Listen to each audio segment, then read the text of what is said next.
Are you looking for a fun way to win up to 25 times your money this football and basketball season? Test your skills on Prize Picks, the most exciting way to play daily fantasy sports. Just select two or more players, pick more or less on their projections for a wide variety of stats, and place your entry. It's as easy as that. If you have the skills, you can turn $10 into $250 with just a few taps. Easy gameplay, quick withdrawals, and injury insurance on your picks are what makes Prize Picks the #1 daily fantasy sports app. Ready to test your skills? Join the PrizePicks community of more than 7 million players who have already signed up. Right now, PrizePicks will match your first deposit up to $100. Just visit prizepicks.com/bluewire and use code BLUEWIRE. That's code BLUEWIRE at prizepicks.com/bluewire for a first deposit match of up to $100. PrizePicks, daily fantasy sports made easy. Today's episode is brought to you by Cars.com. With over 2 million vehicles and 50,000 more added every day, Cars.com will match you with the perfect car for you, your budget, your life, your style. And if you're ready to say goodbye to your current car, Cars.com will get you an instant offer to cash it in. Just start by entering your license plate and get matched with a local dealer who will write you the check. So whether you're looking to buy or sell, just go to Cars.com. It's magical. Oh, God. Hello, friends. Welcome to Mavs Moneyball After Dark. This is Kirk Henderson, editor-in-chief of MavsMoneyball.com. Tonight, I'm joined by Matthew Phillips, and we are getting together after the Dallas Mavericks lost yet another home game, or road game, falling to 1-8 on the road, 10-11 to the season.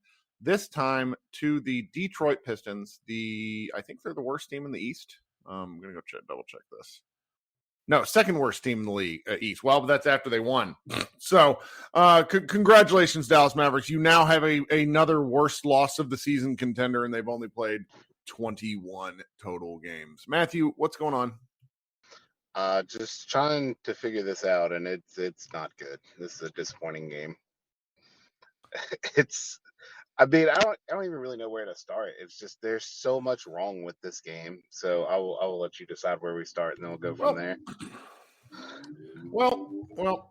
So I'm not mad. Like, this is one of those where it's funny. I jokingly told Isaac Harris that I'd come on Locked On, and somebody just replied and said, "Have Kirk on. His demeanor is perfect for where this team is."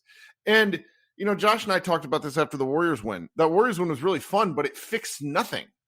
Where what the Mavericks had, like the kind of decision right now most teams are making is to sort of let Luka do stuff for a while and then send doubles at him in the fourth quarter because no one else in the team can do anything.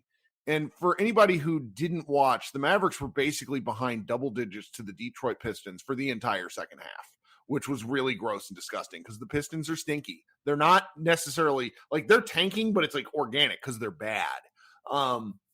And then just by hook or by crook, kind of Christian Wood helped will them back into the game. Luka Doncic missed a pair of free throws, then sank a three.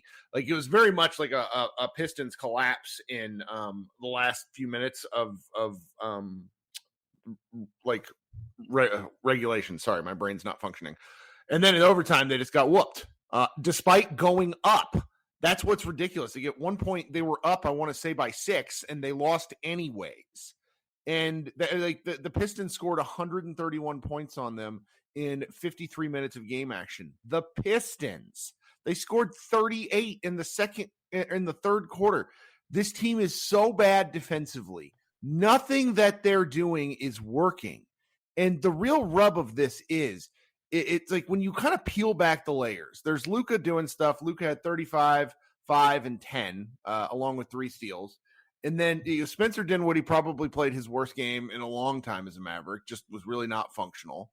Dorian Finney-Smith is kind of the canary in the coal mine to me because we have 20 games of him being incredibly meh. And it's his base stats look fine, 9.1 points, 4.3 rebounds. But his defense is atrocious. It's just not been very good. And then you pair that with Bullock, and he and Bullock were what worked together, and now nothing's working. They play Josh Green, but even tonight, like, Josh Green played 15 minutes. Josh Green didn't play bad enough to warrant 15 minutes of play compared to what the other guys did. Like, what is going on? To show an example of how much they don't want to play green, on the last possession of regulation in a must-stop possession, for Ugh. whatever reason, the Mavs kept Tim Hardaway Jr. on the court instead of Josh Green. Like, you can convince me of a lot of things, but in a one possession, we need a stop, we're tied. Why, in the name of all that is holy, is Tim Hardaway Jr. on? Like, are you if our coach who is in charge of this, if in his evaluation Tim Hardaway Jr. is a better option on a must-stop defensive position where offense does not matter, because the Mavs still had a timeout, they could have called a timeout and changed if they wanted to run an offensive set if for some reason Detroit was dumb enough to get a shot off early. That Right. is not only an issue on Tim. That's a coaching issue. Well, Like, I mean, that's a I've talent been beating evaluation around issue. this for a while. Jason Kidd is not the coach for this team. It's going to take them the entire season to realize it, and maybe into next season, because I keep thinking the Mavericks will pull out of this tailspin just because I think they sort of have to. Like, they just can't keep playing this mediocre league. But, like, Kidd is not the coach for this team. They don't run an offense. Their defense doesn't work. He doesn't look like he does much. I'm sorry. I'm tired of beating around the bush with it. It's not it. I can't wait to see whatever passive aggressive horseshit he says in the post game. You know, there's always something. There was a pretty hilarious moment in the game where Derek Harper is going. He's like, somebody's got to light a fire under this team. Somebody's got to get it going. Got to get him going. Somebody's got to light a fire. And they pan to the coach. They pan to Coach Kidd on the camera, and he's just sitting on his chair with his hands in his pockets. And I'm like, that sums it up. What I would think sums up this team is that there's an old saying: you hope for the best and prepare for the worst. Sure. I feel like the Mavs have done the absolute opposite of that. They have prepared for the best and just prayed the worst didn't happen. Because if everything went right, they still would have been fine. But for everything to go right, it has to be the role players have to be hitting shots. Like Bullock and Finney-Smith have to be shooting 40% on threes. Dinwiddie has to still be mini Steph Curry, and Christian Wood has to have found his home after his 8th team. If all of that stuff happens and JaVale McGee has the best season of his career at 35 years old, like if all of that stuff had gone well, then hey, yeah, all of this stuff could have worked out. And when Dinwiddie plays, when he plays well, they have two playmakers and they can make it work because of how great Luka is. But they have no contingency plan if anything goes wrong. Like they have no, hey, what if playing 40 minutes a night and running around all the time and being asked to do so much during the playoffs, what if that results in Reggie and Dorian coming back a little slowly? Like they're both a little Dorian's not as famously a slow starter as Bullock, but if you look, Dorian's also a slow starter for his career. But what if that incredible workload in the playoffs, what if it results in them coming back a little slower than normal? And what if Reggie doesn't get going until January instead of December? What if Dorian slipped? There's no answer. I mean, in theory, it's Josh Green developing, which, to be honest, this has been a Josh Green development year. I need some of the people that are super pro Josh Green to calm down a little bit, pretending like he is just the second coming of anything. But this has been a good developmental year, and it's exciting. Like I like Green. You've seen some of the arguments I've had in this where like I was taking up for Green. Like I like Green. I like the developmental path he's on. I can see good things for him. But let's not pretend that a guy averaging 7 points a game is, just an end of the world greatest thing ever.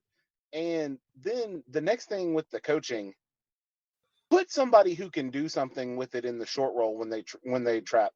Like when they're trapping Luka, and I know it looks bad for Maxey, how things went from there and everything, but Maxey is who he is. We've seen years and years and years of Maxey. Maxey can knock down open threes. Maxey played the best defensive game of the season tonight. He was a little bit like a cartoon character in that he was just plugging holes in a boat with his fingers, and there just kept being more holes than he could plug. But Maxey individually played a fantastic defensive game tonight. I've been a little worried about his defense this year, but I thought he looked really good on that end. And he made some threes. But asking Maxey to be a guy who catches the ball with a live dribble at 20 feet and then makes a play to get somebody else an open look, if he could do that, he'd be a superstar given all the other stuff. I don't know, man. It's 4-on-3. This is simple basketball. I don't know if I agree. I get that, but that's not, but you can put somebody else who can, who I know can do something from there? Christian Wood. Spencer Dinwiddie. Like, those guys can win for it. Maybe not tonight for Dinwiddie because I'm not real sure what was going on with him. But it's very obvious that you need to put somebody who can do something with a live dribble from there. Let them screen for Luka. Like, it doesn't have to be Maxey, who, when he gets there, just freezes. Yeah. And also, I would point out that Tim Hardaway Jr. cutting to the rim at the end, it is not a mistake ever to cut to the rim when it is open. Ever. He was wide open. All Maxey had to do was pass him the ball. That was just a bad pass from Maxey. But it's just horrendous. It's hilarious to me because we saw Wood be successful doing it. And I really think that at this point, we're to a point where Kidd is cutting off his nose despite his face, in that I think he wants Wood to be bad because he said all along Wood is going to be bad. And so he wants the Mavericks to be unsuccessful when Wood's on the court to be proven right, which is stupid because anytime the Mavs are unsuccessful, that reflects poorly on Kidd. Well, to harken back to your Josh Green point, I keep pissing people off when I'm talking about Green, but like Green taking a step forward while the rest of the Mavericks take a step backward is bad. That is the crux of things, where if we're getting this Josh Green with what the Mavericks, if everybody kind of came in looking, let's just say within a range of how they looked by the end of last season, this team is winning 7 more games than they have this year. Because what Josh Green gives them in that 15 to 20 minutes is very, very productive. And I just, I had a guy, I got into a little bit of an argument on Twitter tonight, and somebody basically responded because I'm trying to explain to people, I need you to go check out other teams' starting lineups. It is not normal to have guys that finish games with, let's see here. Let's go through the Mavs starters. You have Dorian with 6, Powell with 7, Dinwiddie with 2. Tim Hardaway with 26, which frankly is an outlier game for Tim. And then Luka with 35. When you go through and look at what other teams do on average, you have the Suns who have Booker with 30, DeAndre Ayton 17, Miles Bridges 16, Cameron Bain 13, Cam Johnson 13, Chris Paul 9.5. Like, you have a team effort.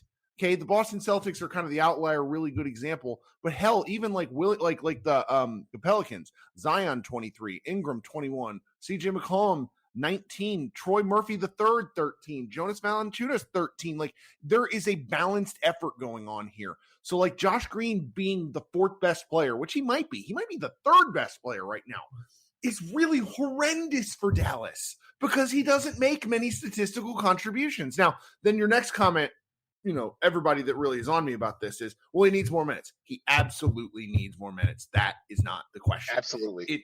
It's that they are taking a step back because he is the only one who's taking a step, or not because he's not why they're taking a step forward. It's like, it's just a mess.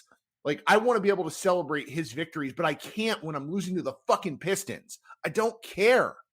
I don't care about his development. I care about in relation to the Mavericks losing. Okay, I want to see them winning. I want to see I want to see all this stuff, and there's just nothing to see here. Like, watching these games is a chore because the Mavericks have a bunch of guys that look unmotivated and can't do anything. I mean, there was a segment tonight. Like, Jason Kidd needs to have his head examined because there were lineups tonight. I tweeted this out. Brian Zillum pointed this out. There was where in the hell it was a defensive like threesome that just. Who all was that? I'm looking for it. I think it was Bertans, Wood, and Hardaway all out there together. It was Bertans, Hardaway, and Powell. Yeah.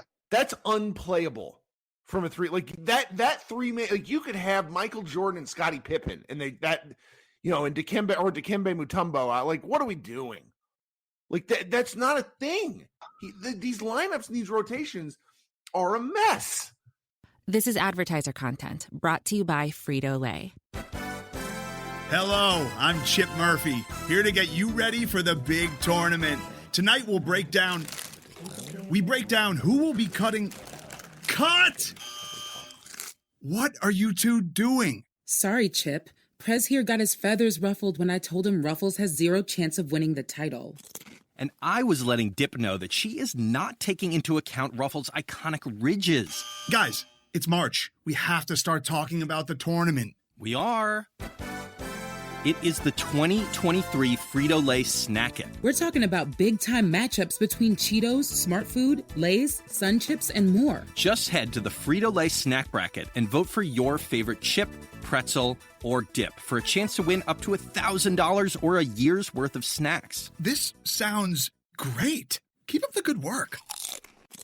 Just go to fritolaysnackit.sbnation.com. No purchase necessary. Sweepstakes ends 4/3/2023. Void where prohibited. Here's worth of snacks awarded in the form of 52 coupons, each good for one bag of chips. See official rules at fritolaysnackit.sbnation.com. Which also, a lot of the deal for the Mavs think they are better than they are. Like, at some point, No, that's the truth. Well, Bill Parcells, I mean, I don't want to cross sports, but he was famous for saying, you are who your record says you are. And the Mavs still think of themselves as a Western Conference final team, and I understand they are. And to be fair to Kid, I should say he does deserve longer of a leash than this, but I don't see it as he deserves longer of a leash. But it's like you have to kind of answer the question of, do you think Jason Kidd is why they made the Western Conference Finals? At one point in time, the Mavs were being out rebounded 30-13 in this game. Ooh. That is nothing but effort. Like, you can say whatever, and I get that D2 is a good rebounder, and that Bagley's a solid rebounder, and that Jalen Duren and stuff. But this is the NBA, and to go along with that, I tweeted this in the middle of the game, which I don't really use Twitter that much, but JaVale McGee, it would be wonderful if we had signed someone that was, going to prevent us from being manhandled on the boards and stuff like that. This is a JaVale McGee game. If he can't block, which I know he didn't play, and they made that decision before the game, but he plays 9 minutes a game. How does he need rest? Like, what sense does that even make? Like, this was a pure rest game for JaVale McGee, and it's weird because it's a pure rest game in a game that's a good matchup for him in the sense that they have guys like it's predictable that we were going to get pounded on the boards, and that's specifically what you brought him in for, is for guys like Kevon Looney, who pounded us on the boards in the playoffs, and then guys like Isaiah Stewart, who are going to just outwork you on the boards. And he played basically none against Looney and the Warriors, and absolutely none tonight. And I fully admit I was one person on the Mavs Moneyball staff that was like, I want JaVale McGee. So you wanted, but what you wanted was not in defense to everyone involved here. What the Mavericks decided that they needed to do was to fix their rebounding problem. That is a good thing to identify. It's that you went and got a really not good player to do it, and then gave it. And so it's like, that is what it is. But like and then just not play. At this point, he can't be played, and it's like, it's so painful. It's really uncomfortable at this point because I don't like this is not fun for me. Being this kind of right is not any amount of fun. Like the other night, like that game was just so much fun to talk about, and now we're back here, like, because they've like they've already lost. I need to go look at the who they've lost, because it's Rockets, Pistons, Oklahoma City. Who and else the Pistons did they didn't lost have to? their best player. Like, it adds to the Nuggets without everyone. They lost. So they've lost to almost of the worst teams in the league. Like right now, they have lost to Oklahoma City, Orlando, Houston, and now Detroit. Truly horrendous losses. And Detroit didn't have their best player. Like, continuing the other trend, Cade Cunningham not playing. It's just you run out of things to say, because I mean, I listen to you and Josh when you talk and everything, and I know I was pretty despondent last time. I'm not even like really upset now. It's like I'm really not that mad. It's just I'm starting to just be, this is just who they are, and you have to adjust your expectations accordingly, which is Luka's superhuman. That's what's super sad about this game is, I mean, Luka had 28, and this was one of the games where his three was falling, and he just did some crazy stuff. I mean, he was 2 of 6 from the free throw line, which the Mavs as a team, that's the next thing we need to talk about. The Mavs as a team have to get better at the free throw line. They have 17 bajillion coaches. As far as I know, they bring back the same free throw coach every year. They haven't been a good free throw shooting team since Dirk was here. Which that was more Dirk and Jason Terry being great. Well, the free throws is almost its whole. We could have a whole podcast about that, because as a team, like Luka, I want to say before tonight, over the previous 5 games, he was shooting 57% from the line. Like, people are going to hate this because people do not like Luka Doncic criticism. Nearly all almost all of the Maverick free throw woes falls to Luka because he shoots the most of them. He's shooting 11 a game. And right now he's missing, on the season, he's missing 3. But as of late, he's missing 4 out of every 10.